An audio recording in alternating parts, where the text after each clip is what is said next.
नमस्कार मित्रांनो, मी आपले ऍक्टिव्ह एज्युकेशन यूट्यूब चॅनल मध्ये स्वागत करत आहे। आताच्या घडीची मोठी ब्रेकिंग न्यूज स्पष्ट करत आहे। तर चला स्पष्टीकरण करूया।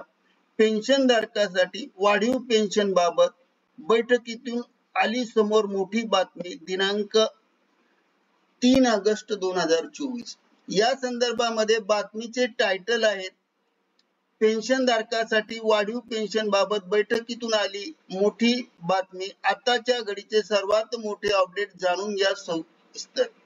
नमस्कार मित्रांनो, आपले हार्दिक मनपूर्वक स्वागत। आताच्या घडीचे सर्वात मोठे अपडेट, वाढीव पेन्शन बाबत सर्वात मोठे अपडेट। कर्मचारी करणार आंदोलन आणि आमरण उपोषण आणि कर्मचाऱ्याने हा पवित्रा आता घेतलेला आहे आमरण उपोषणाचा। त्या संदर्भामध्ये का घेतला आहे याचे स्पष्टीकरण पुढील प्रमाणे करूया। सर्वोच्च न्यायालयाचा निकाल डावलून केंद्र सरकारने वाढीव पेन्शनच्या किंवा वाढीव वेतनाच्या संदर्भात कर्मचाऱ्यास वेठीस धरले आहेत। चला तर पाहूया संपूर्ण माहिती आणि या बातमीचे स्पष्टीकरण। त्यापूर्वी जर आपण ऍक्टिव्ह एज्युकेशन यूट्यूब चॅनलवर नवीन असाल तर लाईक, शेअर आणि सबस्क्राईब करायला विसरू नका। मित्रांनो, या व्हिडिओमध्ये आज आपण EPS 95 वेतन धारकांसाठी वाढीव वेतन बाबत सविस्तर माहिती पाहूया। त्याचबरोबर या व्हिडिओ शेवटपर्यंत नक्की पहा, आपल्यासाठी अत्यंत महत्त्वाचा असल्यामुळे। सेवानिवृत्त निधी व्यवस्थापक कर्मचारी भविष्य निर्वाह निधी संघटनेचे कर्मचारी पेन्शन योजना 1995 अंतर्गत पेन्शन धारकांनी मंगळवारी त्यांची किमान मासिक वेतन 7,500 रुपये वाढवण्याच्या मागणीसाठी आमरण उपोषणाची धमकी दिली आहे।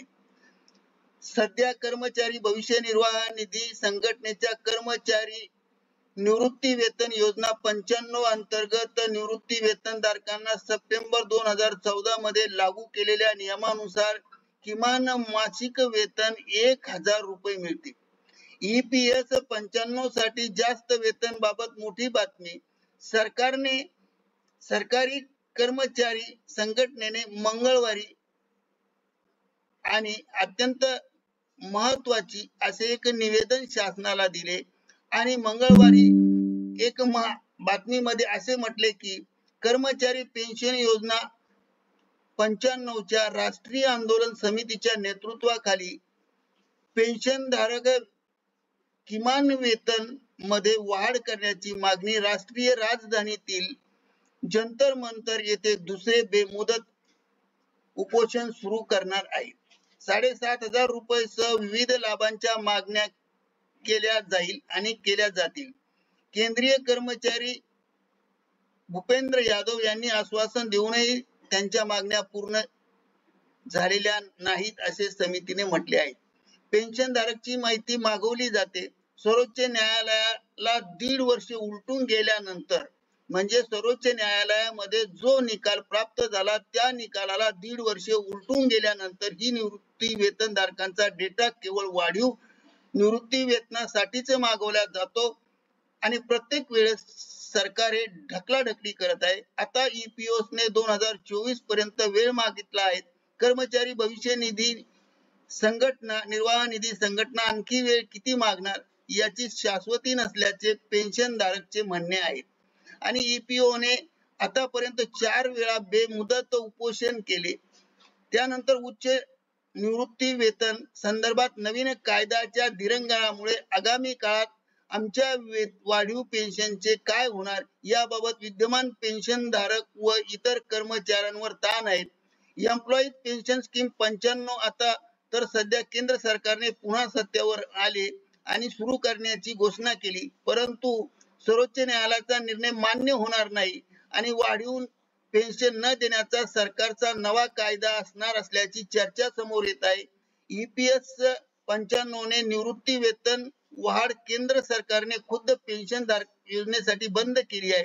कर्मचारी भविष्य निर्वाह निधी संघटनेचे सेवानिवृत्त व संघटनेचे प्रमुख श्री नामदेव म्हणाले की सध्याचे केंद्र सरकार आणि त्यांचे काही गोरखधंदे पहिल्यापासून पेन्शन योजनेच्या विरोधात आहेत आणि त्यांचा मार्ग असेल तर पेन्शन बंद करावी त्यांचा तशा प्रकारचा मार्ग असेल तर पेन्शन बंद करावी असा सल्ला दिला आहे.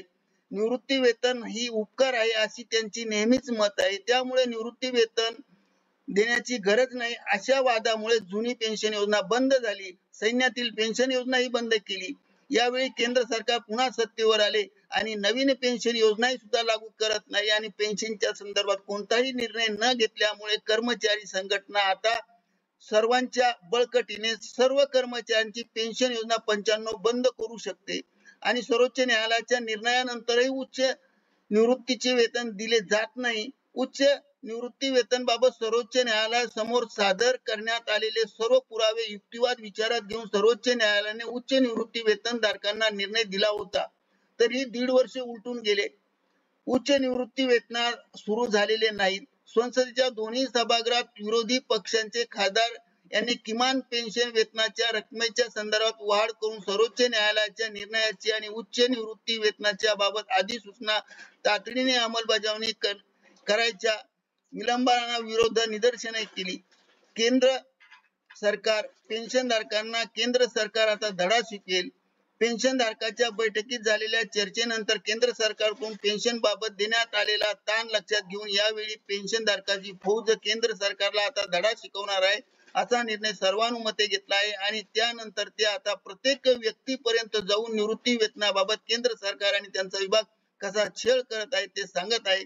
केंद्र सरकार अधिक पेन्शन देण्याच्या मनस्थितीत नाही आणि पेन्शन या शब्दाच्या विरोधातच ते आहेत असे त्यांनी स्पष्ट केले आणि त्यामुळे त्यांनी आमरण उपोषणाशिवाय गत्यंतर नाही.